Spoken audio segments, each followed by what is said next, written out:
청나라 후궁의 역사 속에서 그녀는 풀리지 않는 미스터리이자 가장 슬픈 눈물이었습니다.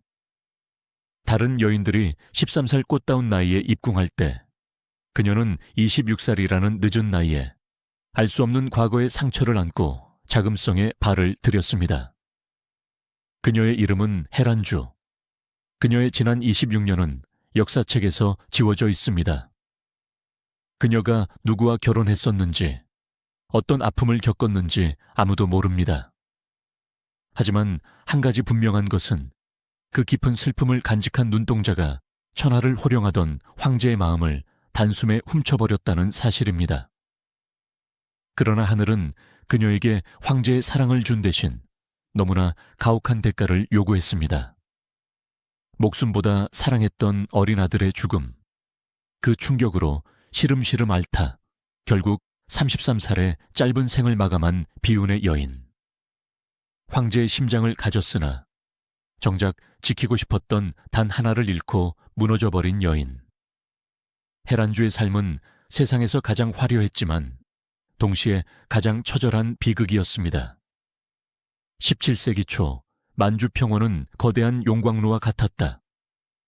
누르하치가 건국한 후금은 쇠퇴하는 명나라를 무너뜨리기 위해 세력을 확장하고 있었다. 그러나 만주족의 힘만으로는 부족했다. 광활한 초원을 지배하기 위해서는 몽골 기병과 몽골 혈통이 절실히 필요했다. 그 중에서도 징기스칸의 직계 후손을 자처하는 몽골의 명문 부족 코르친부는 후금에게 있어 가장 중요한 파트너였습니다.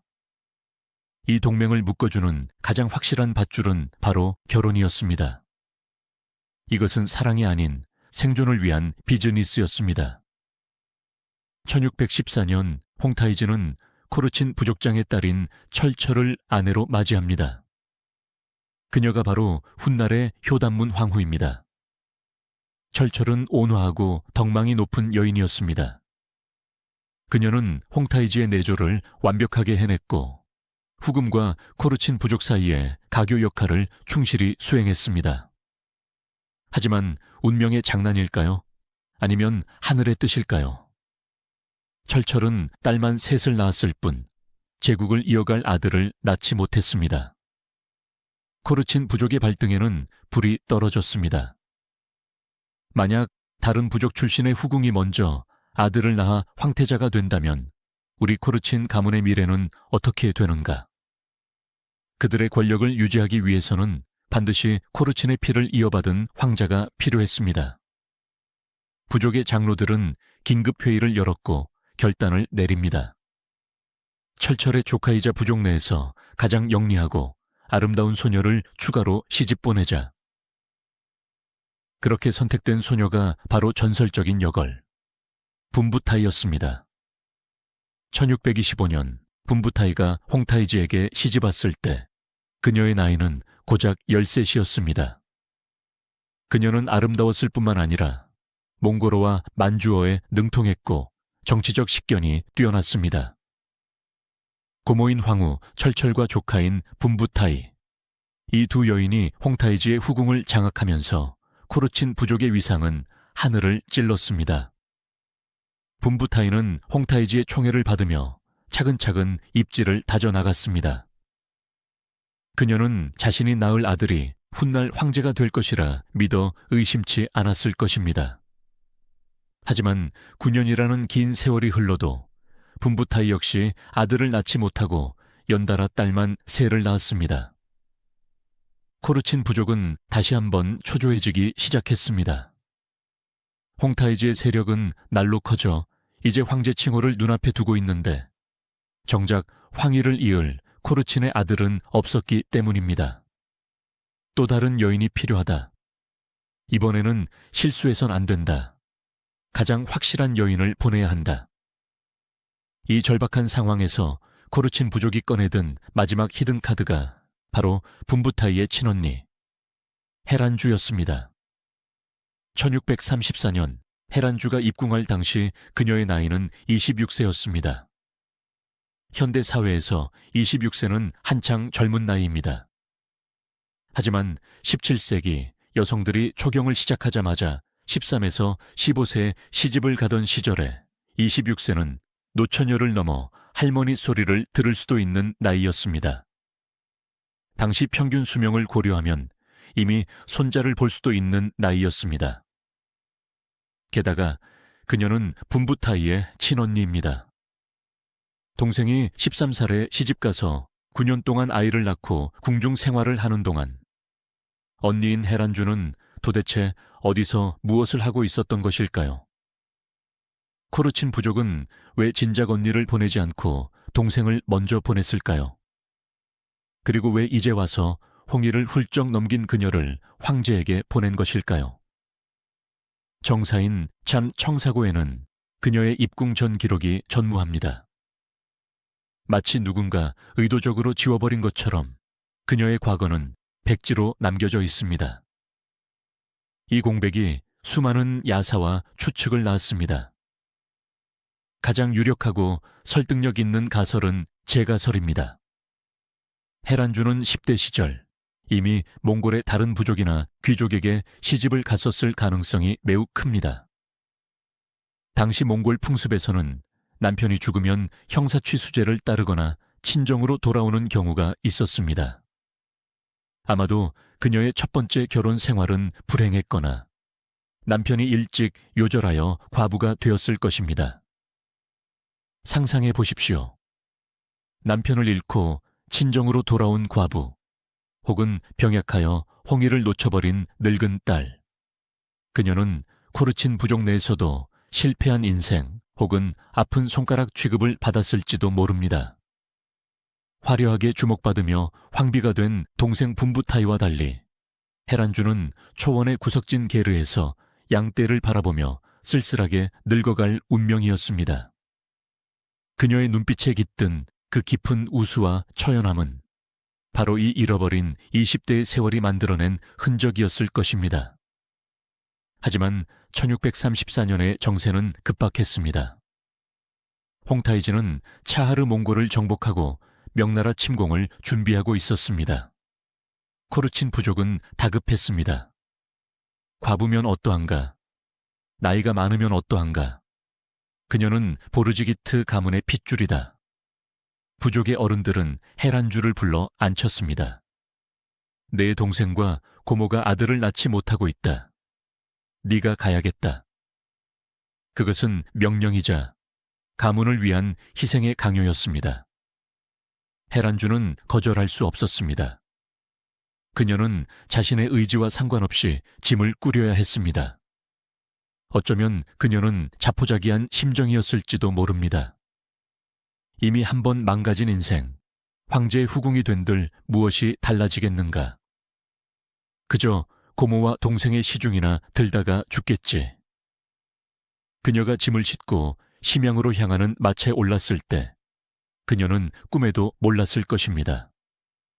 자신이 향하는 곳이 동생의 그늘이 아니라 제국에서 가장 빛나는 태양의 품이라는 것을, 그리고 자신이 가진 그 상처받은 과거가 천하를 호령하는 황제의 마음을 여는 가장 강력한 열쇠가 될 줄은 말입니다. 1634년 겨울, 헤란주가 심양 황궁에 도착했습니다. 당시 홍타이지의 나이 43세. 그는 이미 산전수전을 다 겪은 노련한 정치가이자 수많은 전쟁터를 누빈 백전노장이었습니다. 그의 곁에는 이미 여러 명의 처첩이 있었습니다. 황후 철철은 위엄이 있었고 측복진 분부타이는 총명했습니다. 그 외에도 린단칸의 아내였던 여인들을 비롯해 수많은 정략결혼 상대들이 그의 후궁에 가득했습니다. 홍타이지에게 여자란 무엇이었을까요? 그에게 여인은 사랑의 대상이라기보다는 부족 간의 동맹을 확인하는 도장이자 자손을 생산하는 의무였습니다. 그는 황후를 존중했지만 사랑하진 않았고 분부타이의 총명함을 아꼈지만 그녀의 계산적인 면모에 피로감을 느끼고 있었습니다. 그의 내면은 지독하게 고독했습니다. 누구에게도 약한 모습을 보일 수 없는 황제라는 자리. 갑옷을 벗고 맘 편히 쉴 수 있는 안식처는 그 넓은 황궁 어디에도 없었습니다. 그때 헤란주가 그의 앞에 나타났습니다. 대례복을 갖춰 입고 홍타이지에게 절을 올리는 헤란주. 그녀가 고개를 들어 황제를 바라보았을 때 홍타이지는 숨이 멎는 듯한 충격을 받았습니다. 그녀는 분부타이처럼 화려하거나 당돌하지 않았습니다. 그렇다고 황후처럼 근엄하지도 않았습니다.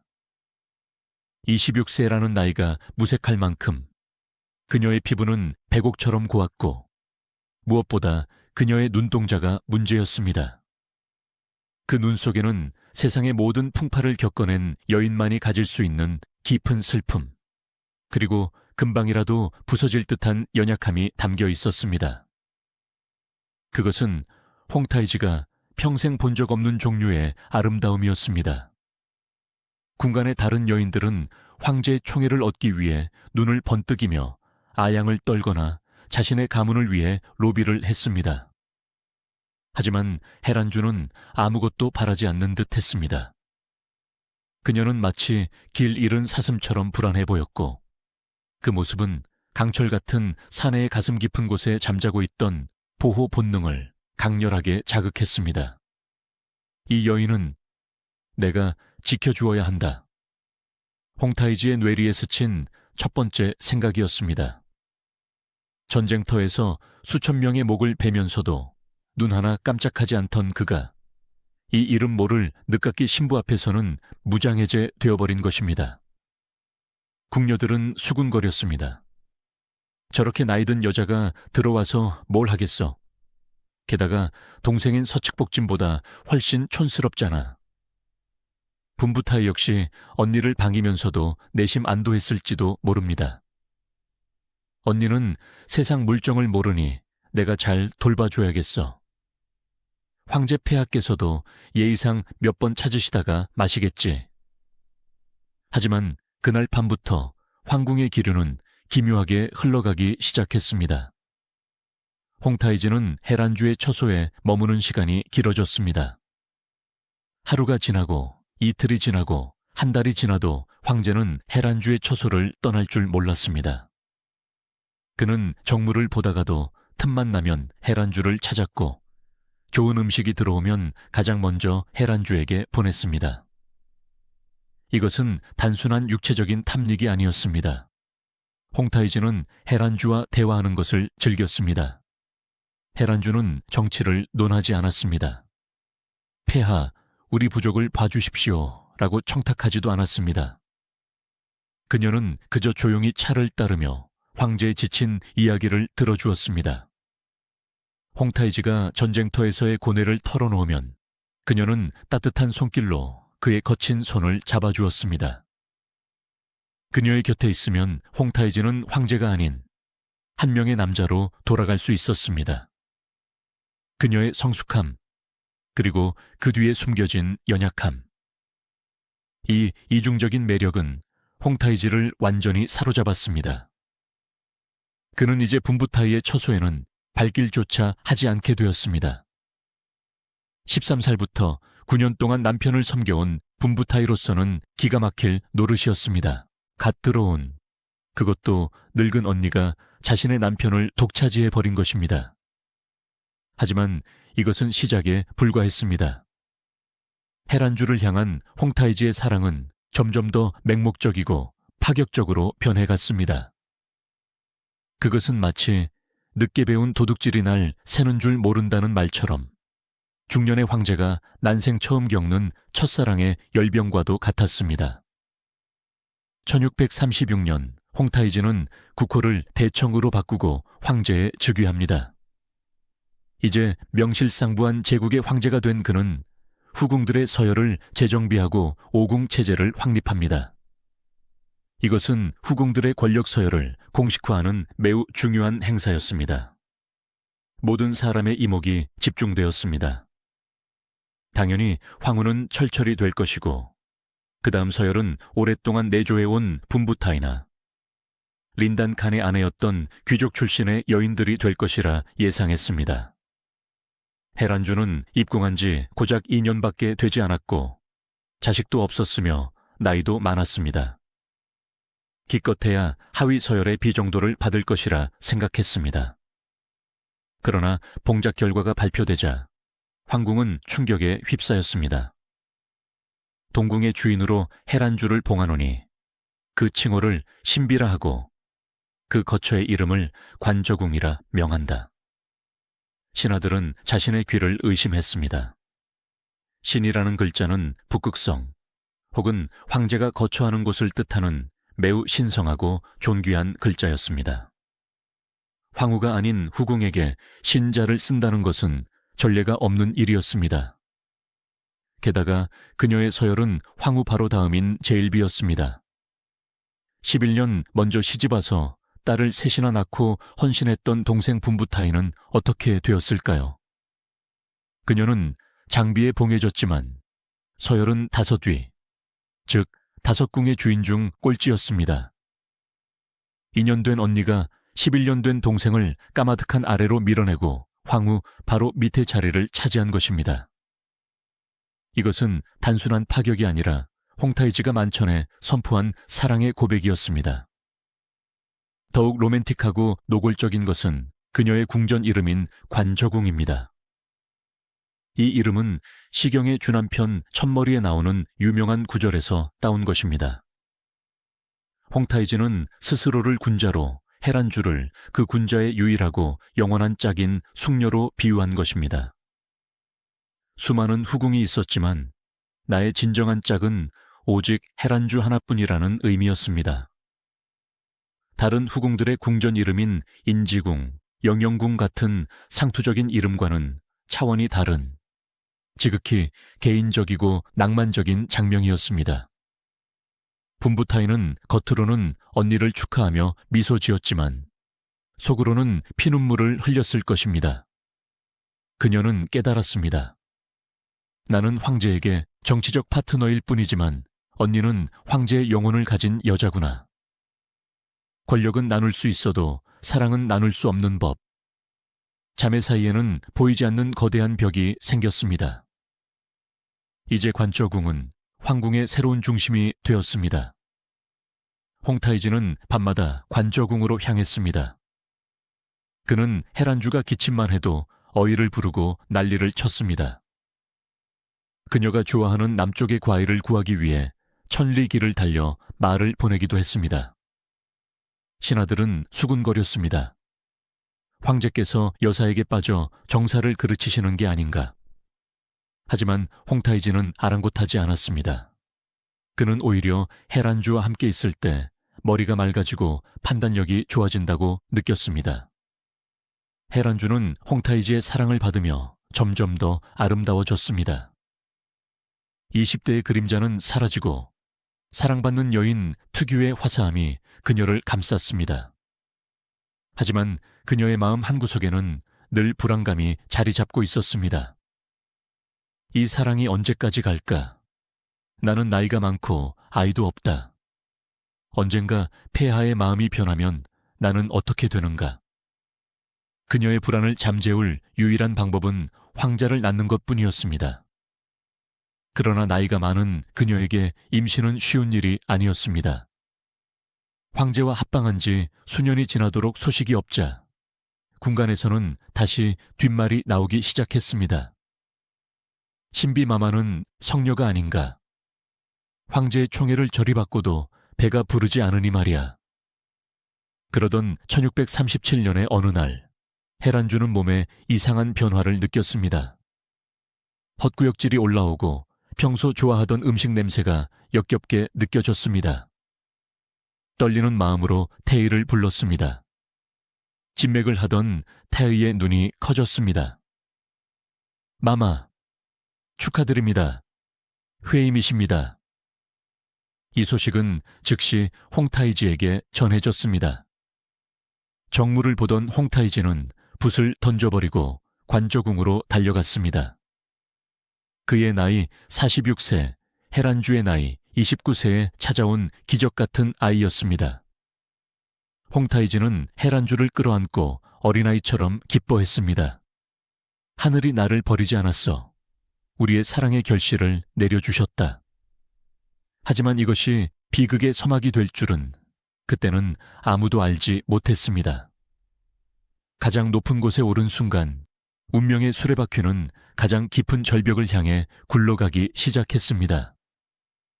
1637년의 여름, 심양의 황궁은 그 어느 때보다 뜨거운 열기로 가득 차 있었습니다.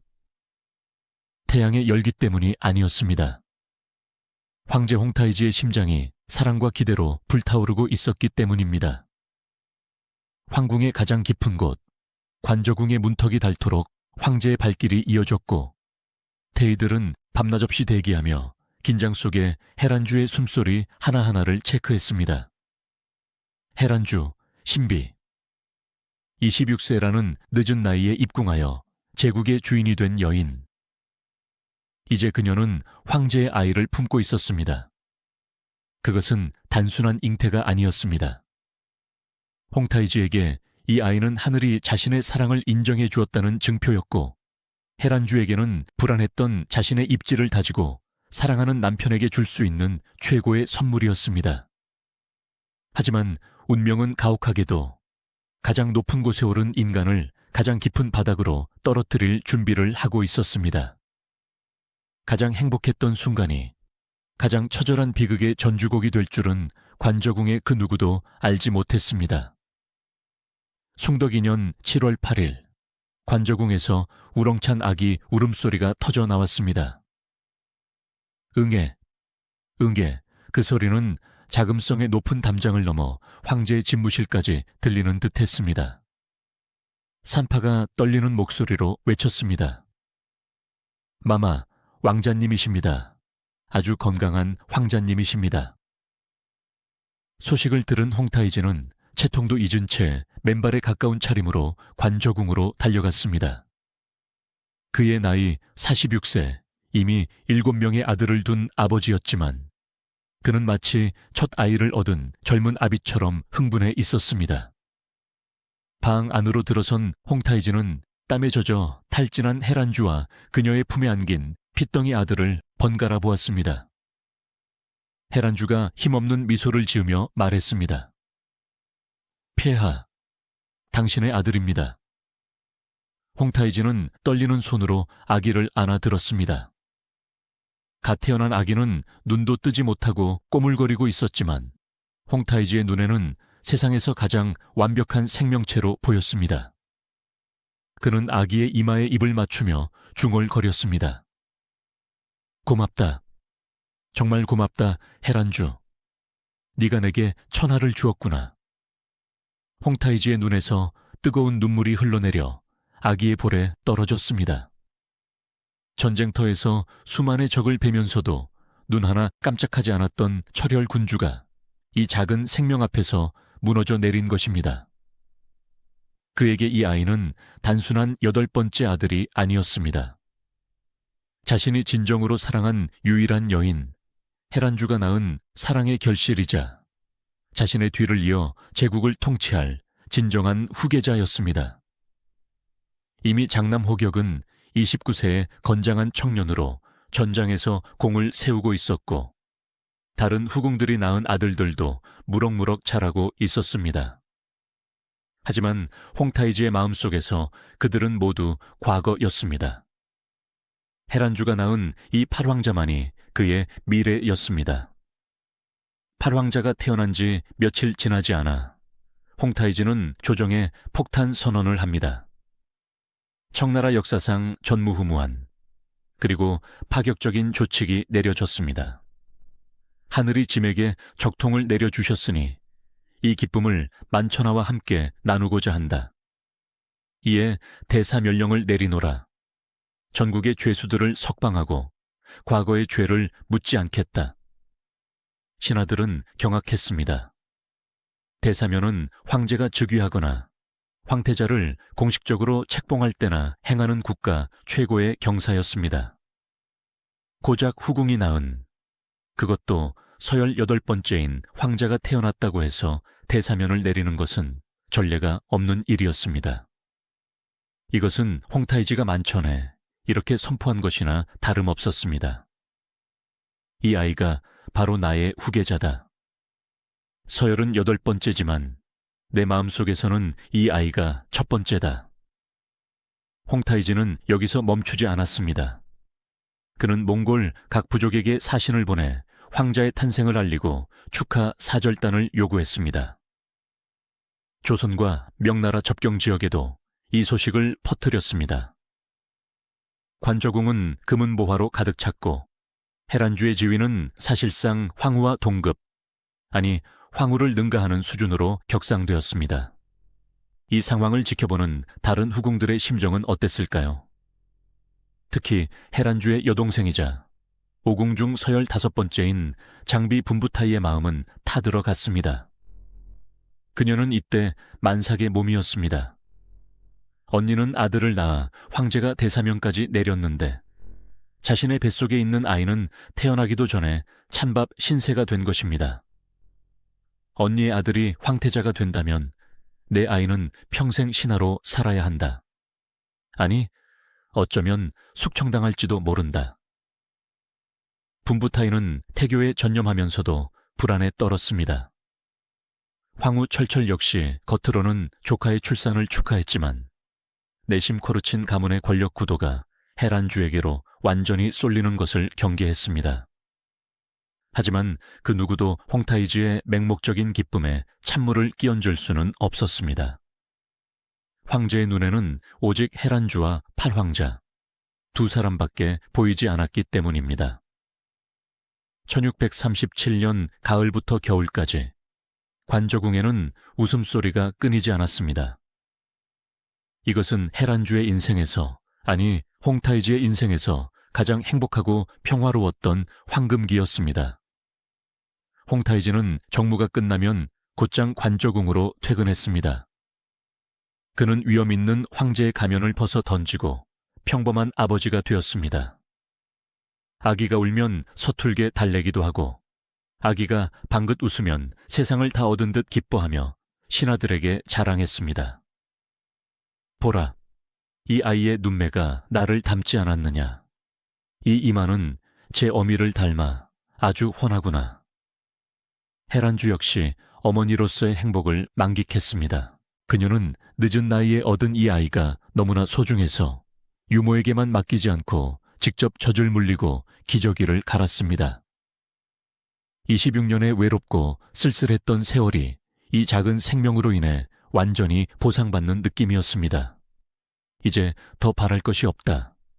폐하의 사랑이 있고 우리를 이어준 아이가 있으니 이 행복이 영원하기만을. 해란주는 밤마다 아기를 재우며 기도했습니다. 몽골의 신들에게, 만주의 신들에게, 그리고 하늘에 있는 조상들에게 제발 이 아이가 건강하게 자라게 해달라고. 하지만 그녀의 기도가 하늘에 닿기에는 황궁의 서린 질투와 시기의 기운이 너무나 짙었던 것일까요? 겨울이 깊어가면서 심양의 매서운 바람이 창틈으로 스며들기 시작했습니다. 행복은 너무나 짧았고 불행은 예고 없이 그리고 아주 조용히 찾아왔습니다. 해를 넘겨 1638년 1월, 팔황자가 태어난 지 5개월이 지났을 무렵이었습니다.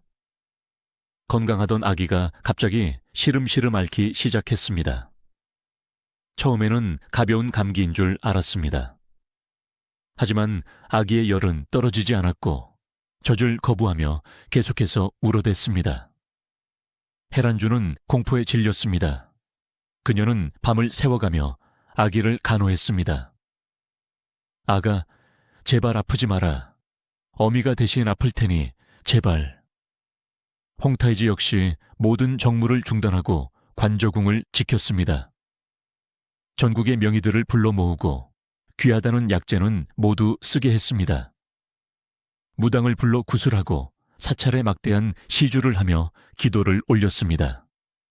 이 아이를 살려내라. 만약 이 아이에게 무슨 일이 생긴다면 태의원 전원의 목을 칠 것이다. 홍타이지의 고함 소리가 관저궁을 울렸지만 그것은 분노가 아닌 절규였습니다. 하지만 아기의 상태는 점점 나빠졌습니다. 경련을 일으키고 숨소리가 가빠졌습니다. 현대의학으로 추정해보면 급성 폐렴이나 뇌수막염 같은 감염병이었을 가능성이 큽니다. 당시의 의술로는 손을 쓸 수 없는 병마가 갓난아기의 작은 몸을 덮친 것입니다. 1638년 1월 28일 차가운 새벽바람이 불던 그날 팔황자의 가쁜 숨소리가 잦아들었습니다. 헤란주가 비명을 지르며 아기를 흔들었지만 아기는 더 이상 눈을 뜨지 않았습니다. 안 돼, 안 돼. 눈을 떠보렴. 아가, 내 아가. 태어난 지 고작 6개월. 이름조차 짓지 못했던 제국의 황태자가 될 운명을 타고났던 팔황자는 그렇게 허무하게 세상을 떠났습니다. 관저궁은 침묵에 잠겼습니다. 그리고 그 침묵을 깬 것은 짐승의 울부짖음 같은 헤란주의 통곡소리였습니다. 그녀는 죽은 아기를 품에서 놓지 않으려 했습니다. 강제로 떼어내려는 상궁들을 밀쳐내며 울부짖었습니다. 내 아들이 춥다잖아. 아직 몸이 따뜻한데 왜 데려가려 하느냐. 놔라. 이건 내 아들이다. 홍타이즈는 그 참혹한 광경을 지켜보며 피눈물을 흘렸습니다. 그는 다가가 헤란주를 억지로 끌어안았습니다. 헤란주, 그만해라. 아이가 갔다. 우리 아들이 떠났다. 거짓말입니다. 폐하. 방금 웃었습니다. 저를 보고 웃었다고요. 제발 의원을 다시 불러주세요. 이성을 잃은 헤란주의 절규 앞에서 천하의 황제 홍타이즈도 무력한 한 인간일 뿐이었습니다. 그는 아내를 안고 함께 바닥에 주저앉아 엉엉 울었습니다. 황제의 통곡 소리가 새벽의 자금성을 뒤흔들었습니다. 팔황자의 죽음은 단순한 왕자의 요절이 아니었습니다. 그것은 헤란주라는 여인의 생명력을 끊어놓은 결정타였습니다. 아기를 묻고 돌아온 날부터 헤란주는 완전히 다른 사람이 되었습니다. 그녀는 먹지도 자지도 않았습니다. 하루 종일 멍하니 창밖을 바라보거나 아기가 쓰던 베넷 저고리를 껴안고 혼잣말을 중얼거렸습니다. 우리 아가 배고프지? 엄마가 젖 줄게. 그러다 정신이 들면 자신의 배를 쥐어뜯으며 자책했습니다. 내가 늙어서, 내가 부족해서 건강하게 낳지 못했어. 내가 죽였어. 내가 내 아들을 죽였어. 홍타이즈는 그녀를 살리기 위해 필사적이었습니다. 그는 정무도 팽개치고 헤란주의 곁을 지켰습니다. 맛있는 음식을 직접 떠먹여 주려 했고 재미있는 광대를 불러 공연을 보여주기도 했습니다. 하지만 헤란주의 눈에는 더 이상 생기가 돌지 않았습니다. 그녀의 영혼의 반쪽은 이미 죽은 아들과 함께 저승으로 가버린 듯 했습니다. 엎친 데 덮친 격으로 팔황자가 죽은 지 이틀 뒤인 1638년 1월 30일 황궁의 서쪽 영복궁에서 아기 울음소리가 들려왔습니다. 헤란주의 여동생 장비 분부타이가 아들을 낳은 것입니다. 그가 바로 훗날의 순치제 구왕자 복림입니다. 이것은 운명의 잔인한 장난이었습니다. 언니의 아들은 죽어서 차가운 땅에 묻혔는데 이틀 뒤에 동생의 아들이 건강하게 태어나 황궁의 축복을 받고 있는 상황. 헤란주는 동생의 출산 소식을 듣고 축하 인사를 건네기는커녕 방문을 걸어 잠그고 귀를 막았습니다. 동생의 아기 울음소리가 들릴 때마다 그녀는 발작적으로 괴로워했습니다. 왜 내 아들만 데려가고 저 아이는 살려두셨나이까? 그녀의 원망은 하늘을 향했고 때로는 무심한 동생을 향하기도 했을 것입니다. 분부타이 역시 언니의 눈치가 보여 아들의 탄생을 마음껏 기뻐할 수 없었습니다. 황궁의 분위기는 살얼음판 같았습니다. 헤란주의 몸은 급격히 쇠약해졌습니다. 본래 늦은 나이에 출산하느라 몸이 상해 있었는데 극심한 스트레스와 우울증이 겹치면서 그녀는 피를 토하기 시작했습니다. 기허와 화병, 현대의학으로도 고치기 힘든 마음의 병이 그녀를 갉아먹고 있었습니다. 홍타이즈는 점점 말라가는 헤란주를 보며 공포를 느꼈습니다. 안 된다. 아들을 잃었는데 너마저 잃을 수는 없다. 네가 없으면 나도 살 수 없다. 그는 전국의 명산을 찾아다니며 제사를 지내게 하고 용하다는 의원들을 닥치는 대로 불러들였습니다. 하지만 백약이 무효했습니다. 사랑하는 여인이 눈앞에서 시들어가는 것을 지켜봐야 하는 황제의 고통은 전쟁터의 칼날보다 더 날카롭게 그의 심장을 파고들었습니다. 이제 제국의 운명은 풍전등화와 같았습니다. 명나라와의 결전은 다가오고 있었고 황제의 마음은 병든 연인의 곁에 묶여 있었습니다. 다가오는 거대한 전쟁, 송산 전투, 그리고 그 전쟁터에서 들려올 비극적인 전령. 홍타이즈의 마지막 선택이 기다리고 있었습니다. 사랑을 위해 제국을 버릴 것인가? 제국을 위해 사랑을 묻을 것인가? 하지만 우리 모두는 알고 있습니다. 이 사랑에 미친 황제가 어떤 선택을 할지를 말입니다. 사랑하는 아들을 잃은 어미의 가슴은 숫검종보다 더 까맣게 타들어갔습니다. 1641년 헤란주의 시간은 멈춰버렸습니다.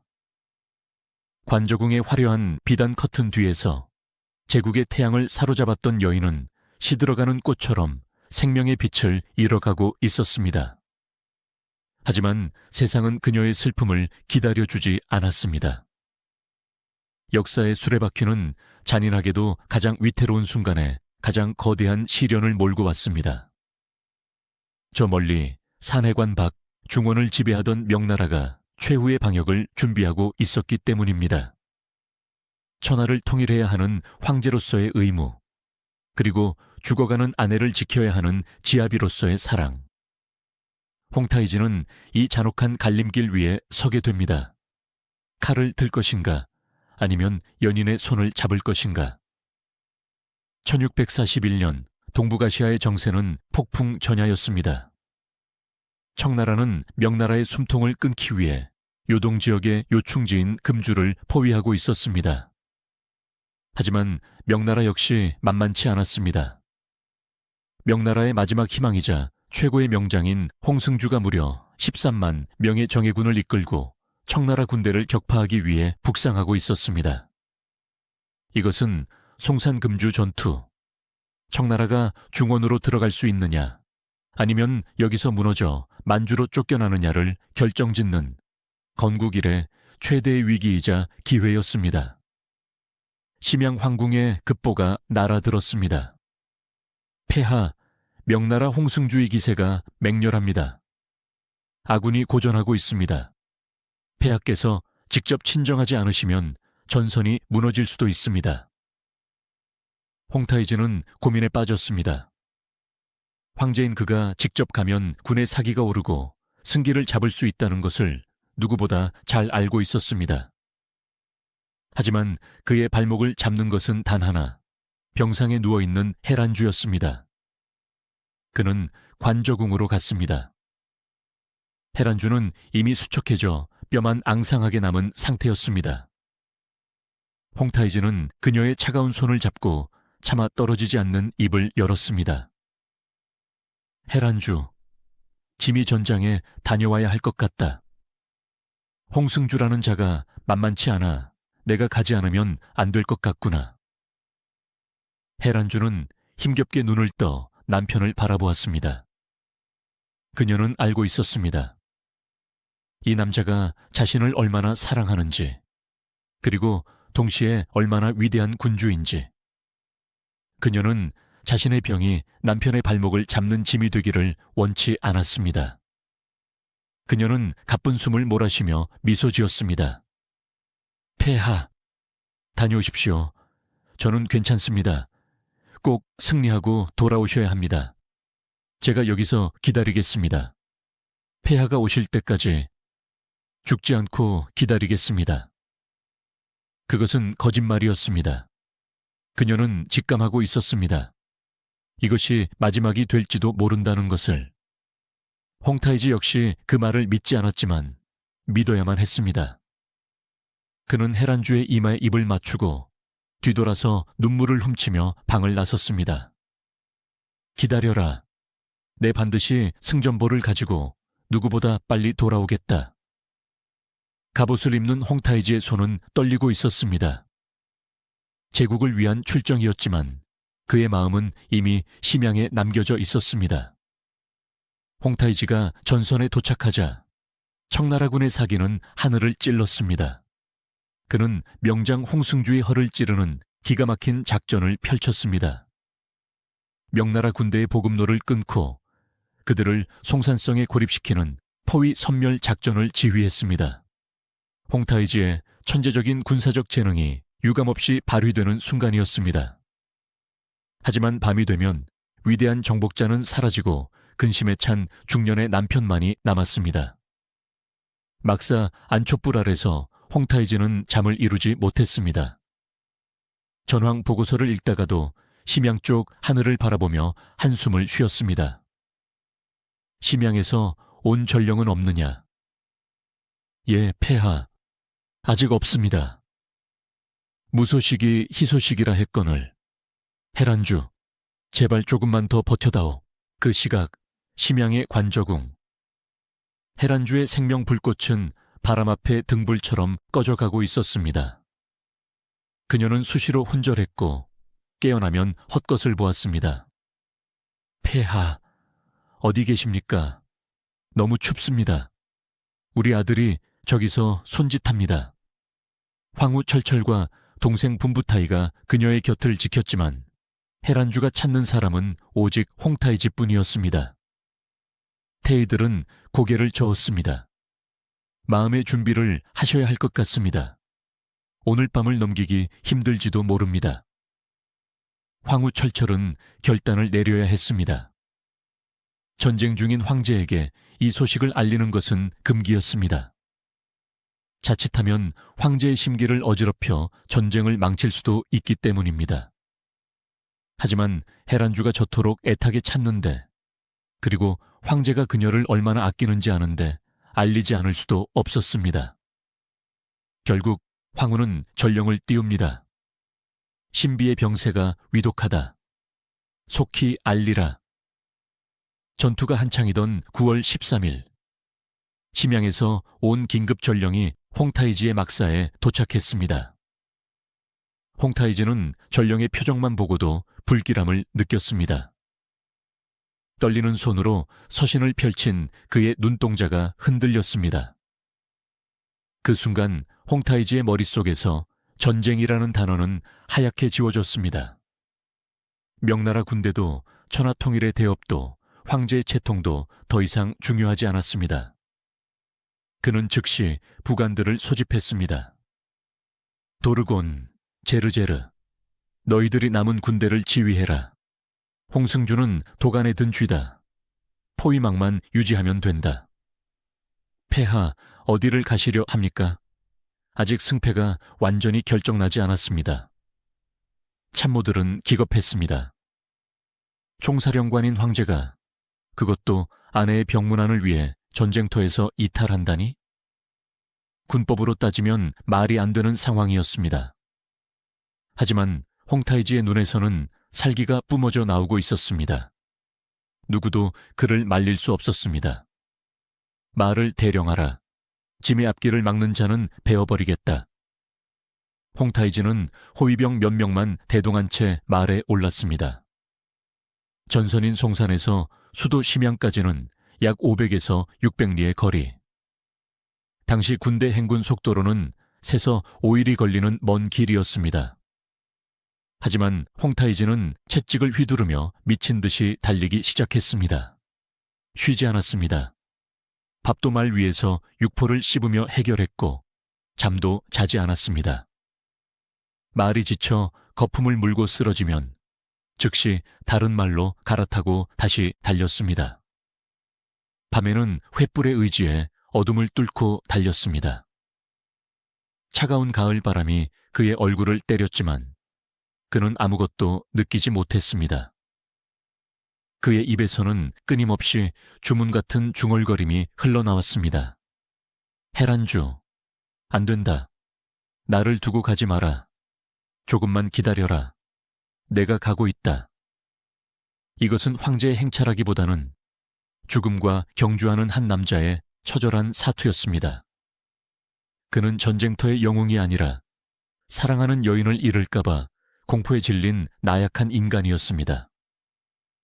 5일이 걸릴 거리를 그는 밤낮없이 달려 단 이틀 만에 주파해버리는 기적 같은 속도로 심양에 접근하고 있었습니다. 9월 18일 새벽, 동이 트기 직전에 푸르스름한 어둠 속에서 홍타이지의 일행이 심양성 문 앞에 도착했습니다. 말도 사람도 탈진하여 서 있기조차 힘든 상태였습니다. 홍타이지는 거친 숨을 몰아쉬며 성문을 바라보았습니다. 그런데 분위기가 이상했습니다. 성문은 굳게 닫혀 있었고 성벽 위의 깃발들이 힘없이 축 늘어져 있었습니다. 성문이 천천히 열리고 황궁의 내관과 신하들이 걸어 나왔습니다. 그들의 옷은 흰색 상복은 아니었으나 표정은 흙빛이었습니다. 홍타이지가 말에서 내리려다 다리가 풀려 휘청거렸습니다. 내관이 달려와 그를 부축했습니다. 비켜라. 신비는 어떠하냐? 홍타이지의 고함에 내관은 바닥에 머리를 찌르며 울먹였습니다. 폐하, 망극하옵니다. 신비마마께서 오늘 새벽 폐하를 기다리시다가 운명하셨나이다. 순간 홍타이지의 세상이 멈췄습니다. 귀에서 삐하는 이명소리가 들렸고 눈앞이 하얗게 변했습니다.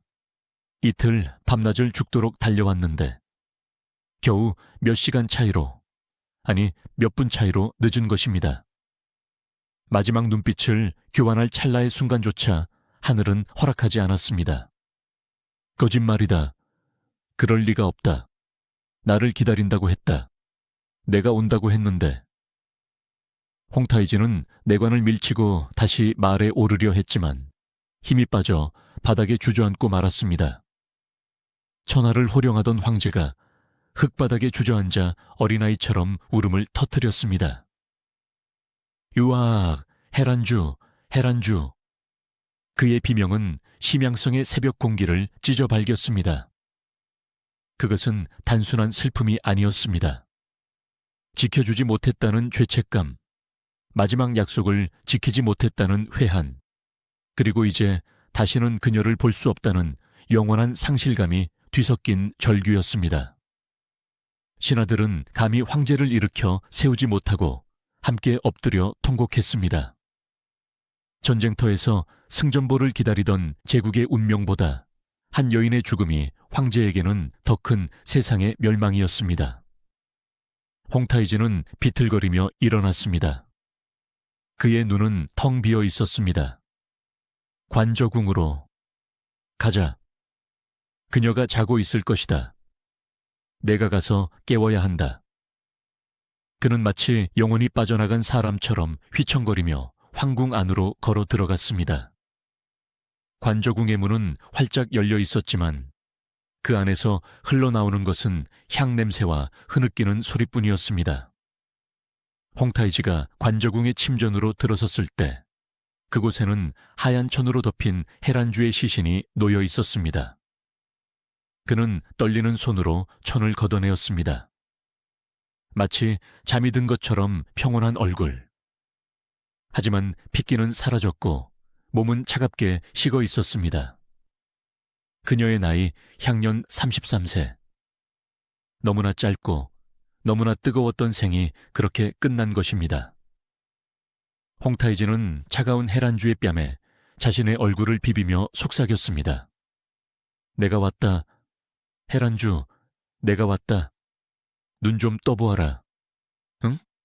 내가 너무 늦게 와서 토라진 것이냐. 하지만 대답은 없었습니다. 홍타이지는 시신을 끌어안고 다시 한번 오열하다가 그 자리에서 정신을 잃고 쓰러졌습니다. 과로와 충격, 그리고 극심한 슬픔이 강철 같은 그의 육체를 무너뜨린 것입니다. 황제가 혼절했다는 소식에 황궁은 발칵 뒤집혔습니다. 전방에서는 전쟁이 한창인데 황제는 의식을 잃었고 가장 사랑받던 후궁은 세상을 떠났습니다. 청나라 건국 이래 최대의 위기였습니다. 사랑을 위해 전쟁터를 벌이고 달려왔으나 결국 사랑도 잃고 자신마저 무너져버린 비운의 황제. 헤란주의 죽음은 단순히 한 여인의 죽음으로 끝나지 않았습니다. 그것은 홍타이지라는 거인의 몰락을 알리는 신호탄이었습니다. 과연 그는 이 슬픔을 딛고 다시 일어설 수 있을까요? 아니면 그녀를 따라 파멸의 길을 가게 될까요? 1641년 9월, 심양의 가을은 유난히 춥고 서러웠습니다. 제국의 태양이었던 홍타이지가 사랑하는 여인의 시신 앞에서 무너져 내린 그날 밤, 자금성의 시간은 정지했습니다. 승전보를 기다리던 백성들은 대신 황궁에서 울려 퍼지는 통곡 소리를 들어야 했고, 천하를 호령하던 정복 군주는 한낱 사랑에 눈먼 광인이 되어버렸습니다. 헤란주의 죽음은 단순히 후궁 한 명의 죽음이 아니었습니다. 그것은 홍타이지라는 거대한 세계를 지탱하던 기둥이 뽑혀나간 사건이었습니다. 살아서는 황제의 영혼을 독차지했고 죽어서는 황제의 생명력을 갉아먹은 여인. 이제 우리는 사랑을 넘어선 집착, 슬픔을 넘어선 광기로 치닫는 홍타이지의 처절한 애도 기간을 목격하게 될 것입니다. 이것은 역사상 유례를 찾기 힘든 황제의 자존심마저 내던진 지독한 순애보의 절정입니다. 헤란주의 시신 앞에서 혼절한 홍타이지는 꼬박 하루가 지나도록 깨어나지 못했습니다. 태이들은 사시나무 떨듯 떨며 침을 놓고 탕약을 올렸지만 황제의 맥은 신라처럼 희미했습니다. 심화가 끓어오르고 기혈이 막혔습니다. 이대로 가다간 폐하의 옥체도 장담할 수 없습니다. 황궁은 패닉 상태에 빠졌습니다. 전방에서는 아직 명나라와의 전쟁이 끝나지 않았는데 총사령관인 황제가 식물인간처럼 누워버린 것입니다. 황후철철은 눈물을 머금고 섭정과 장수들에게 밀사를 보냈습니다. 폐하의 병세가 위중하니 전선의 동요를 막고 승리를 굳혀라. 다음 날 정고 홍타이지가 가까스로 눈을 떴습니다. 하지만 깨어난 그는 제정신이 아니었습니다. 눈을 뜨자마자 그는 허공에 손을 휘저으며 소리쳤습니다. 헤란주, 어디 갔느냐? 왜 내 옆에 없는 것이냐? 내관들이 달려와 그를 진정시키려 했지만 홍타이지는 그들을 뿌리치고 비틀거리는 걸음으로 관저궁 침전으로 향했습니다. 그곳에는 입관을 준비 중인 헤란주의 시신이 있었습니다. 홍타이지는 시신을 붙들고 놓아주지 않았습니다. 누가 감히 입관을 한단 말이냐? 내 아내는 죽지 않았다. 잠시 자고 있을 뿐이다. 몸이 이렇게 따뜻하지 않느냐? 그는 차갑게 굳어가는 헤란주의 손을 자신의 가슴에 문지르며 온기를 나누려 했습니다. 시신이 부패하는 것을 막기 위해 얼음을 채우려 하자 그는 내 여인이 춥다 하지 않느냐며 얼음 그릇을 걷어찼습니다. 그것은 이성적인 황제의 모습이 아니었습니다. 사랑하는 이를 떠나보낼 준비가 되지 않은 상실감에 미쳐버린 한 남자의 처절한 몸부림이었습니다. 황후 철철이 눈물을 흘리며 간청했습니다. 폐하, 제발 정신을 차리소서. 신비는 이미 떠났습니다. 편안하게 보내주는 것이 폐하의 도리입니다. 그제야 홍타이지는 현실을 자각한 듯 짐승 같은 울음을 토해냈습니다. 그 후로 그는 식음을 전폐했습니다. 그녀가 아무것도 먹지 못하고 갔는데 내가 어찌 목구멍으로 밥을 넘기겠느냐. 그는 6일 동안 물 한 모금 마시지 않고 헤란주의 관 옆을 지켰습니다. 신하들이 무릎을 꿇고 제발 미음이라도 드소서라고 빌었지만 소용없었습니다. 그는 스스로 굶어 죽어 헤란주를 따라가려는 사람처럼 보였습니다. 홍타이즈는 헤란주를 위해 자신이 해줄 수 있는 모든 것을 쏟아부었습니다. 그것은 장례식이 아니라 마치 황후의 즉위식처럼 화려하고 거대했습니다. 국고를 털어 온갖 보물을 그녀의 부장품으로 넣었습니다. 그리고 그는 붓을 들어 그녀에게 바칠 시호를 직접 지었습니다. 보통 후궁의 시호는 2글자, 많아야 4글자였습니다. 하지만 홍타이즈는 고심 끝에 무려 4글자의 아름다운 단어를 골라냈습니다. 민해공화 신비. 이 4글자는 헤란주에 대한 홍타이즈의 평가이자 그녀를 향한 찬사였습니다. 황후가 아닌 후궁에게 이런 긴 시호를 내린 것은 청나라 역사상 전무후무한 일이었습니다. 이것은 그녀를 사실상의 황후, 아니 그 이상의 존재로 대우하겠다는 의지였습니다. 제문 또한 황제가 직접 썼습니다. 신하가 대필해주는 상투적인 글이 아니었습니다. 피와 눈물로 써내려간 연애편지였습니다. 아, 그대의 덕은 온화하고 그대의 마음은 맑았도다. 우리가 만난 지 7년, 그 짧은 세월이 천년의 한이 되었구나. 내가 전장에서 돌아올 때까지 기다리라 했거늘 어찌 그리 급히 떠났는가. 그대의 웃음소리가 귓게 쟁쟁한데 이제는 만질 수도 볼 수도 없구나. 내가 천하를 얻은들 그대가 없으니 껍데기일 뿐이로다. 이 제문이 낭독될 때 장례식장에 모인 수천 명의 신하와 궁녀들은 모두 오열했습니다. 황제의 슬픔이 너무나 절절하여 보는 이들의 가슴까지 찢어 놓았기 때문입니다. 심지어 헤란주를 질투했던 분부타이조차 언니를 향한 황제의 지독한 사랑 앞에서는 고개를 숙이고 눈물을 훔칠 수밖에 없었습니다. 헤란주의 장례는 개인의 비극을 넘어 국가적인 강요로 확대되었습니다. 홍타이즈는 자신의 슬픔을 제국 전체에 강요했습니다. 그는 엄명을 내렸습니다. 신비의 장례 기간에는 일체의 연회와 오락을 금한다. 붉은 옷이나 화려한 장신구를 착용하는 자는 엄벌에 처하겠다. 심양성은 거대한 초상집이 되었습니다. 백성들은 웃음소리조차 크게 낼 수 없었습니다. 결혼식은 모두 취소되었고 음악소리도 사라졌습니다. 심지어 홍타이즈는 자신의 친인척인 군왕들이 장례 기간에 연회를 열었다는 보고를 받고 그들의 자귀를 박탈하고 가혹하게 처벌했습니다. 내가 이토록 슬픈데 감히 술을 마시고 노래를 불러. 너희는 짐승만도 못한 놈들이다. 그는 이성적인 판단력을 잃어가고 있었습니다. 충신들이 폐하, 과도한 슬픔은 나라를 해칩니다 라고 간언하면 불같이 화를 내며 내쫓았습니다. 이 시기 전선에서 승전보가 날아들었습니다. 송산 전투에서 청나라 군대가 대승을 거두고 명나라 명장 홍승주를 생포했다는 엄청난 소식이었습니다. 국가적으로는 축제를 벌여야 할 경사였습니다. 하지만 홍타이즈는 이 소식을 듣고도 시큰둥했습니다. 홍승주를 잡았다고?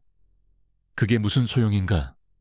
헤란주가 살아 돌아오는 것도 아닌데. 그는 승전 축하 연회조차 취소하려 했습니다. 신하들이 간곡히 설득하여 간신히 약식으로 치러졌지만 황제의 표정은 내내 어두웠습니다. 승리한 장군들은 황제의 눈치를 보며 기뻐하지도 못했습니다.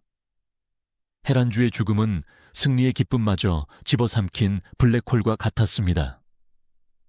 장례가 끝나고 헤란주의 관이 황릉으로 떠났지만 홍타이즈의 마음은 떠나지 못했습니다. 그는 틈만 나면 관저궁을 찾았습니다. 그녀가 쓰던 빗, 그녀가 입던 옷, 그녀가 연주하던 악기를 어루만지며 시간을 보냈습니다. 궁녀들 사이에서는 괴소문이 돌았습니다. 폐하께서 밤마다 관저궁에서 누군가와 대화를 나누신다. 신비마마의 귀신이 폐하를 부르고 있다. 실제로 홍타이즈는 환각과 환청에 시달렸습니다. 정물을 보다가도 문득 헤란주가 나를 부른다며 맨발로 뛰쳐나가기도 했습니다. 사냥을 나가서도 멍하니 하늘을 보다가 말에서 떨어져 다치기도 했습니다. 그의 건강은 급격히 악화되었습니다. 원래 건장한 체구였던 그는 눈에 띄게 수척해졌고 고혈압과 뇌혈관 질환 증세가 빈번하게 나타났습니다. 테이들은 상사병이라고 진단했지만 약이 없었습니다. 마음이 죽어버린 사람을 살릴 의술은 세상에 없었습니다. 홍타이즈는 자신이 죽어가고 있다는 것을 알았을까요? 아마 알았을 것입니다. 그리고 어쩌면 그것을 원했을지도 모릅니다. 사는 것이 지옥이구나. 차라리 빨리 눈을 감아 그녀 곁으로 가고 싶다. 그의 일기에는 삶에 대한 의욕보다는 죽음에 대한 동경이 짙게 배어 있었습니다. 이 모든 광경을 가장 가까이서 지켜봐야 했던 여인, 헤란주의 동생 분부타이. 그녀의 심정은 복잡 미묘했습니다. 언니가 죽어서 슬픈 것은 사실이었습니다. 하지만 남편인 황제가 언니 때문에 저토록 망가져가는 모습을 보는 것은 아내로서 그리고 한 아이의 어머니로서 견디기 힘든 고통이었습니다. 하지만 분부타이는 영리했습니다. 그녀는 질투하거나 불평하지 않았습니다. 대신 묵묵히 몸을 낮추고 때를 기다렸습니다. 폐하의 마음은 이미 언니를 따라갔다. 이제 내가 할 일은 내 아들 복림을 지키는 것이다. 그녀는 황제가 슬퍼할 때 함께 울어주었고 황제가 언니를 그리워할 때 위로해 주었습니다. 그러면서도 조용히 자신의 세력을 다지며 훗날을 도모했습니다. 헤란주는 사랑을 얻고 떠났지만 분부타이는 살아서 권력을 쥐어야 했기 때문입니다.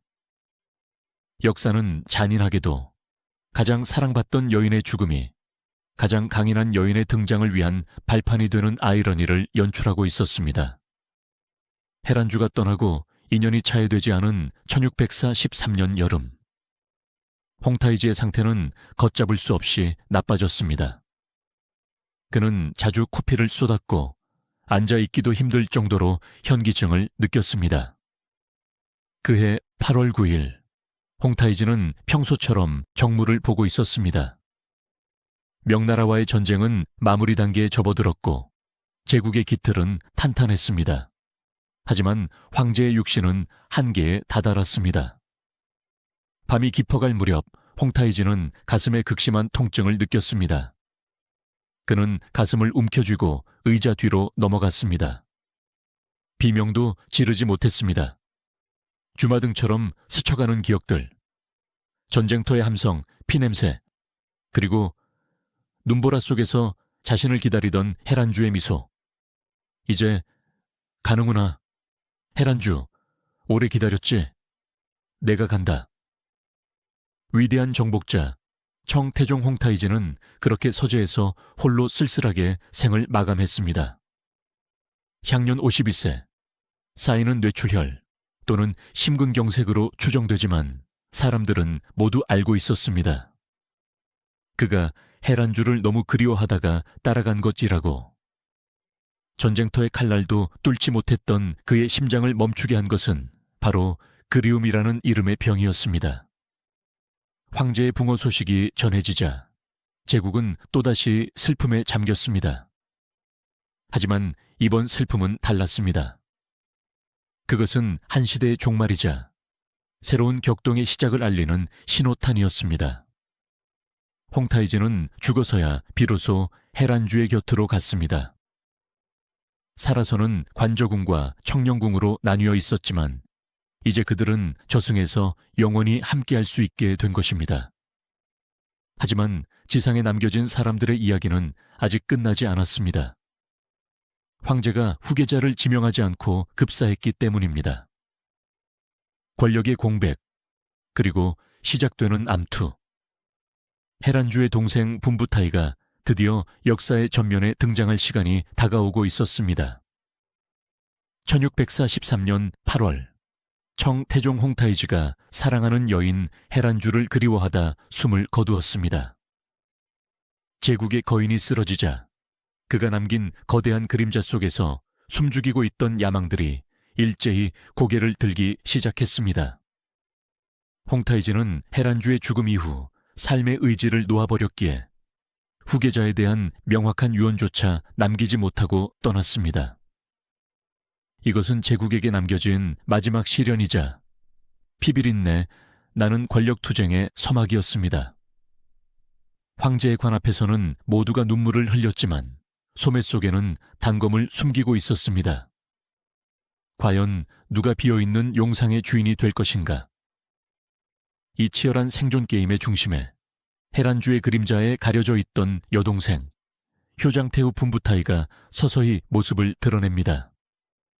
언니는 사랑을 얻고 떠났지만 동생은 살아남아 제국을 삼킬 준비를 하고 있었던 것입니다.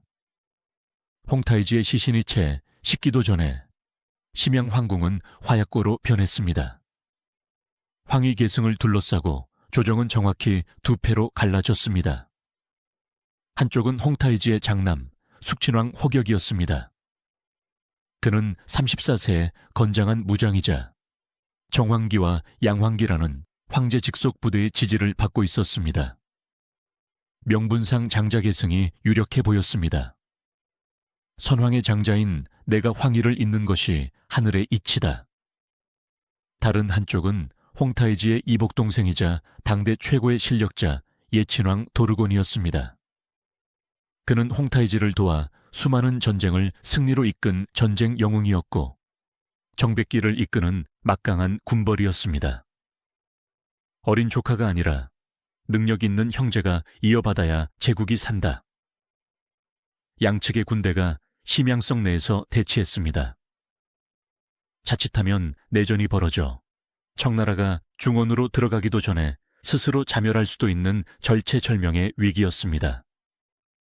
만약 헤란주의 아들인 팔황자가 살아있었다면 이런 혼란은 없었을 것입니다. 홍타이지가 생전에 그토록 아꼈던 팔황자라면 누구도 이 일을 제기하지 못했을 테니까요. 하지만 팔황자는 요절했고 헤란주도 없습니다. 이제 남은 것은 힘과 힘의 충돌뿐이었습니다. 이 숨막히는 대치 상황을 지켜보는 여인 분부타이의 머릿속은 복잡하게 돌아가고 있었습니다. 그녀의 아들 구왕자 복림은 고작 6살이었습니다. 힘없는 어린아이가 이 거친 늑대들의 싸움 틈바구니에서 살아남을 수 있을까? 하지만 분부타이는 헤란주와 달랐습니다. 헤란주가 감정에 충실한 연인이었다면 분부타이는 냉철한 정치가였습니다. 그녀는 이 위기를 기회로 바꿀 묘수를 찾아냈습니다. 호격과 도르곤 두 세력이 팽팽하게 맞서며 서로 양보하지 않자 상황은 교착 상태에 빠졌습니다. 서로가 황제가 되려다가는 공멸할 것이 뻔했습니다. 이때 제3의 대안이 떠올랐습니다. 양쪽이 다 납득할 수 있는, 그러면서도 어느 한쪽이 완전히 패배하지 않는 방법은 없을까? 그 대안은 바로 어린 황제를 세우는 것이었습니다. 도르곤의 입장에서는 자신이 황제가 못 될 빼는 강력한 경쟁자인 호격이 되는 꼴은 죽어도 못 봅니다. 차라리 다루기 쉬운 어린 조카를 앉혀놓고 자신이 섭정을 하여 실권을 쥐는 편이 나았습니다. 호격 입장에서도 숙부인 도르곤에게 황위를 뺏기는 것보다는 자신의 이복동생이 황제가 되는 것이 명분을 지키는 길이었습니다. 이 미묘한 틈을 분부타이는 놓치지 않았습니다. 그녀는 물밑 작업을 통해 도르곤에게 섭정왕의 자리를 약속하며 아들 복림을 지지해 줄 것을 유도했습니다. 결국 극적인 타협이 이루어졌습니다. 선왕의 구왕자 복림을 황제로 추대하고 예친왕 도르곤과 진라갈랑이 좌우 섭정왕이 되어 보좌한다. 그렇게 1643년 10월 8일 고장 6살의 꼬마 복림이 자금성 대전의 높은 옥좌에 앉게 되니 그가 바로 청나라의 3대 황제이자 중원에 입관한 첫 번째 황제 순치제입니다. 이 순간은 역사의 아이러니를 극명하게 보여줍니다. 홍타이지가 목숨 바쳐 사랑했던 헤란주의 아들은 흙으로 돌아갔고 홍타이지가 거들떠보지도 않았던, 아니 오히려 언니의 그림자에 가려져 찬밥 신세였던 분부타이의 아들이 제국의 주인이 된 것입니다. 분부타이는 황태후가 되었습니다. 이제 그녀는 효장태후라는 이름으로 불리게 됩니다. 그녀는 승리했습니다. 언니 헤란주에게 남편의 사랑은 빼앗겼지만 그 대신 제국이라는 거대한 보상을 손에 넣은 것입니다.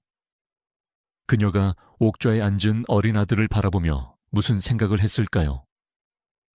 순치제가 즉위하고 새로운 시대가 열리자 황궁의 풍경은 빠르게 변했습니다. 권력의 중심은 효장태후의 거처인 잔영궁과 섭정왕 도르곤의 왕부로 이동했습니다. 한때 홍타이지가 매일같이 드나들며 사랑을 속삭였던 관저궁은 이제 주인을 잃은 폐가가 되어가고 있었습니다.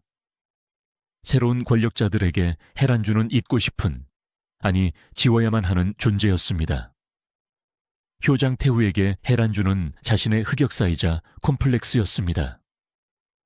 자신의 남편이 평생을 바쳐 사랑한 여자가 친언니라는 사실, 그리고 자신이 그 언니에게 밀려 2인자로 살았다는 사실은 황태후의 권위에 흠집을 내는 기억이었습니다.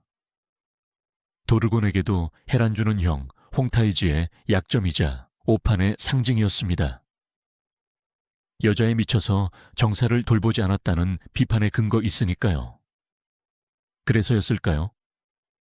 순치제 시대부터 헤란주에 대한 기록은 눈에 띄게 줄어듭니다. 그녀의 제사나 추모 행사는 축소되었고 그녀의 이야기는 금기시되었습니다. 심지어 홍타이지와 헤란주가 합장된 소릉에서도 주인공은 홍타이지와 정실황후 철철이었습니다. 헤란주는 그 곁에 묻히긴 했지만 살았을 때만큼의 독보적인 대우는 받지 못했습니다. 1614년 헤란주가 죽은 지 3년, 홍타이지가 죽은 지 1년 뒤 역사의 거대한 문이 열렸습니다. 명나라가 이자성의 난으로 멸망하고 그 혼란을 틈타 도르곤이 이끄는 청나라 8기군이 산해관을 넘었습니다. 청나라의 말발굽이 북경 자금성의 돌바닥을 밟는 그 순간 어린 황제 순치제는 자금성의 높은 옥좌에 앉아 천하의 주인이 되었음을 선포했습니다. 이 위대한 제국의 완성은 홍타이지가 평생을 바쳐 준비한 것이었지만 그 영광을 누리는 것은 그가 사랑하지 않았던 아들 복림이었습니다. 저승에 있는 홍타이지는 이 모습을 보며 무슨 생각을 했을까요? 천하를 얻었으나 내 곁에는 그녀가 없구나 하며 씁쓸해했을까요? 아니면 그래도 내 가문이 대업을 이루었으니 다행이다라며 안도했을까요?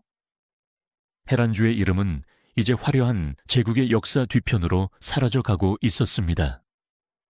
하지만 그녀가 남긴 사랑의 파문은 제국의 건국 과정 곳곳에 보이지 않는 흔적을 남겼습니다. 홍타이지의 인간적인 고뇌, 그의 죽음을 앞당긴 슬픔, 그리고 그로 인한 후계 구도의 변화까지. 홍타이지가 그토록 사랑했던 연인 헤란주는 흙으로 돌아갔고 제국은 새로운 주인, 어린 순치제의 시대를 맞이했습니다. 헤란주의 동생이자 순치제의 어머니인 효장태후 분부타이는 드디어 권력의 정점에 섰습니다. 그녀는 섭정왕 도르곤의 위협 속에서도 탁월한 정치력으로 아들의 황위를 지켜냈고 마침내 청나라를 중원의 진정한 지배자로 우뚝 세웠습니다. 그녀는 생각했을 것입니다. 이제 끝났다. 사랑에 미쳐 제국을 위태롭게 했던 언니의 시대는 갔다. 이제는 이성적이고 강인한 나의 시대다. 그녀는 아들 순치제를 강하고 냉철한 군주로 키우기 위해 엄격하게 교육했습니다. 아버지 홍타이지의 전철을 밟지 않게 하기 위해 감정에 휘둘리지 않는 완벽한 황제를 만들려 했습니다. 하지만 피는 속일 수 없는 법일까요? 아니면 억울하게 죽은 헤란주의 영혼이 황실의 핏줄 속에 스며든 것일까요? 효장태후가 그토록 경계했던 비극적인 사랑의 역사가 그녀의 아들 순치제에게서 마치 데칼코마니처럼 똑같이, 아니 더 처절하게 되풀이되기 시작했습니다. 홍타이지와 헤란주의 사랑이 1세대 로맨스였다면 순치제와 동학비의 사랑은 그 완벽한 속편이자 더 비극적인 결말이었습니다. 순치제 복림. 그는 아버지가 죽고 6살에 황제가 되어 어머니와 섭정왕 도르곤의 그늘 아래서 자랐습니다. 도르곤의 섭정 기간 동안 그는 꼭두각시나 다름없었고 어머니 효장태우는 살아남기 위해 도르곤과 미묘한 관계를 유지해야 했습니다. 어린 순치제의 마음속에는 권력에 대한 혐오와 고독이 깊게 자리 잡았습니다. 그는 만주족 특유의 거친 기질보다는 섬세하고 예술적인 기질을 타고났습니다. 그는 불교에 심취했고 한족 문화를 동경했으며 시와 서예를 즐겼습니다. 신하들은 수군 걸렸습니다. 폐하의 저 눈빛, 선왕께서 신비를 그리워할 때의 그 눈빛과 똑같구나. 효장태우는 아들의 이런 유약한 모습이 불안했습니다. 그래서 그녀는 아들을 위해 몽골 코르친 부족 출신의 여인들을 황후로 맞이하게 했습니다. 사랑 따위는 필요 없다. 가문의 결속이 중요하다. 너는 황제다. 하지만 순치제는 어머니가 정해준 황후들을 혐오했습니다. 첫 번째 황후는 사치스럽다며 폐위시켰고 두 번째 황후와도 말 한마디 섞지 않았습니다. 그는 아버지 홍타이지처럼 정략적인 파트너가 아닌 영혼을 나눌 수 있는 연인을 갈구하고 있었습니다. 그의 가슴 속에는 아버지로부터 물려받은 뜨거운 사랑의 DNA가 꿈틀거리고 있었습니다. 단지 불을 붙일 심지가 나타나지 않았을 뿐이었습니다. 1656년 운명의 여인이 나타났습니다. 내 대신 악석의 딸, 동학씨였습니다. 그녀가 입궁했을 때의 나이는 18세. 동학씨는 헤란주와 너무나 닮아 있었습니다. 외모가 닮았다는 것이 아니라 그녀가 가진 분위기가 그랬습니다. 그녀는 권력을 탐하지 않았고 조용하고 온화했으며 무엇보다 문학적 소양 깊어 순치제와 말이 통하는 유일한 여인이었습니다. 순치제가 시를 읊으면 그녀가 화답했고 순치제가 불교의 이치를 논하면 그녀가 깊이 공감해 주었습니다. 순치제는 그녀를 보자마자 사랑에 빠졌습니다. 아니, 미쳐버렸습니다. 그는 동학씨를 입궁 한 달 만에 현비로 봉하더니 다시 한 달 만에 황귀비로 초고속 승진시켰습니다. 황후 바로 아래, 사실상의 부황후 자리였습니다. 이 과정은 아버지 홍타이지가 헤란주를 관저궁의 주인으로 파격 책봉했던 것과 소름 끼치도록 똑같았습니다. 순치제는 동학비를 위해 대사멸령을 내렸습니다. 짐이 진정한 반려자를 만났으니 천하와 함께 기뻐하노라. 이것 또한 홍타이지가 헤란주의 아들이 태어났을 때 대사면을 내린 것과 판박이었습니다. 효장태우는 기가 찼습니다. 어쩜 이리도 지 아비를 쏙 빼닮았다 말인가. 피는 못 속인다더니 저 사랑 타령이 또다시 제국을 망치는구나. 그녀는 며느리 동학비가 미웠지만 아들이 너무나 완강했기에 어쩔 도리가 없었습니다. 자금성은 다시 한번 사랑에 미친 황제의 무대가 되었습니다. 비극의 수레바퀴는 잔인하게도 아버지 세대의 시나리오를 그대로 답습했습니다. 1657년 동학비는 순치제의 네 번째 아들을 낳았습니다. 순치제는 미친 듯이 기뻐하며 이 아이를 짐의 첫 번째 아들이라 칭했습니다. 이미 다른 후궁들에게서 난 형들이 있었음에도 말입니다. 순치제는 이 갓난아기를 황태자로 책봉하려 했습니다. 그러나 운명은 가혹했습니다. 동학비의 아들은 생후 3개월 만에 요절하고 맙니다. 헤란주의 아들이 6개월 만에 죽은 것보다 더 빨랐습니다. 아이를 잃은 동학비는 급격히 무너졌습니다. 헤란주가 그랬던 것처럼 그녀 역시 시름시름 앓다가 1660년 22세의 꽃다운 나이로 세상을 떠났습니다. 동학비가 죽자 순치제는 완전히 이성을 잃었습니다. 그는 아버지 홍타이지보다 더했습니다.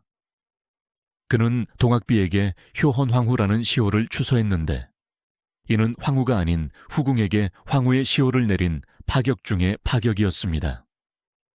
그는 조정 신하들에게 동학비의 장례식에서 목 놓아 울 것을 강요했고 울지 않는 자는 처벌했습니다. 심지어 세상이 덧없다며 머리를 깎고 중이 되겠다고 난동을 부려 도사들과 승려들이 뜯어 말려야 했습니다. 동학비가 떠나고 4개월 후 삶의 의지를 놓아버린 순치제에게 죽음의 그림자가 덮쳤습니다. 당시 불치병이었던 천연두였습니다. 면역력이 떨어진 황제의 몸은 병마를 이겨내지 못했습니다. 1661년 정월, 순치제 복림은 24세의 젊은 나이로 붕어했습니다. 공식적인 사인은 천연두였지만 세상 사람들은 모두 알았습니다. 그 역시 아버지처럼 사랑하는 여인을 잃은 슬픔, 바로 상사병으로 죽었다는 것을. 효장태후 분부타이는 남편에 이어 아들까지 세상에서 가장 사랑한 두 남자를 모두 사랑이라는 병에 빼앗기고 말았습니다. 그녀는 천하를 얻은 승자였으나 동시에 철저하게 고립된 외로운 여인이 된 것입니다. 하지만 청나라에는 철의 여인 효장태후가 있었습니다. 그녀는 무너질 시간이 없었습니다. 8살 난 손자 현엽을 황제에 올리며 그녀는 피눈물로 가르쳤습니다. 황제는 감정에 휘둘려서는 안 된다. 네 할아버지와 아비가 사랑 때문에 어떻게 무너졌는지 똑똑히 기억해라. 그녀의 냉철한 훈육 덕분이었을까요? 훗날 강희제는 할아버지의 전철을 밟지 않고 감정보다 이성을 중시하는 위대한 군주가 되어 청나라의 태평성대를 열었습니다. 이제 역사는 묻습니다. 헤란주와 분부타이, 한배에서 태어난 이 자매 중 과연 누가 진정한 승자였을까요? 헤란주의 삶은 불꽃이었습니다. 그녀는 비록 33년이라는 짧은 생을 살다 갔지만 그 기간 동안 세상 그 어떤 여인도 받아보지 못한 절대적인 사랑을 받았습니다. 천하를 호령하는 영웅이 자신을 위해 울고 전쟁터를 벌이고 달려오게 만들었습니다. 그녀는 권력을 탐하지 않았지만 권력의 정점에 있는 남자의 마음을 완전히 지배했습니다. 반면 분부타이의 삶은 강물이었습니다. 그녀는 75세까지 장수하며 남편, 아들, 손자의 시대를 모두 지켜본 위대한 승자였습니다. 하지만 여인으로서의 행복은 철저히 유예당했습니다. 남편의 사랑은 언니에게, 아들의 마음은 며느리에게 빼앗긴 채 그녀에게 남은 것은 차가운 옥좌와 무거운 책임감뿐이었습니다. 권력의 정점에서 고독했던 동생과 짧지만 사랑의 품에서 타오른 언니. 행복의 무게추가 어디로 기울지는 아무도 알 수 없습니다. 300년의 세월이 흘러 제국은 멸망했고 만주족의 말발굽 소리도 멈췄습니다. 하지만 사랑의 기억은 돌에 새긴 글자보다 더 오래 남는 법입니다. 지금도 심양의 고궁 바람소리 사이에는 서로를 애타게 찾던 두 남녀의 목소리가 들리는 듯합니다. 삶은 유한하고 권력은 덧없으나 진심을 다해 사랑했던 기억만큼은 결코 사라지지 않습니다. 가장 차가운 역사 속에 피어났던 가장 뜨거운 불꽃 헤란주.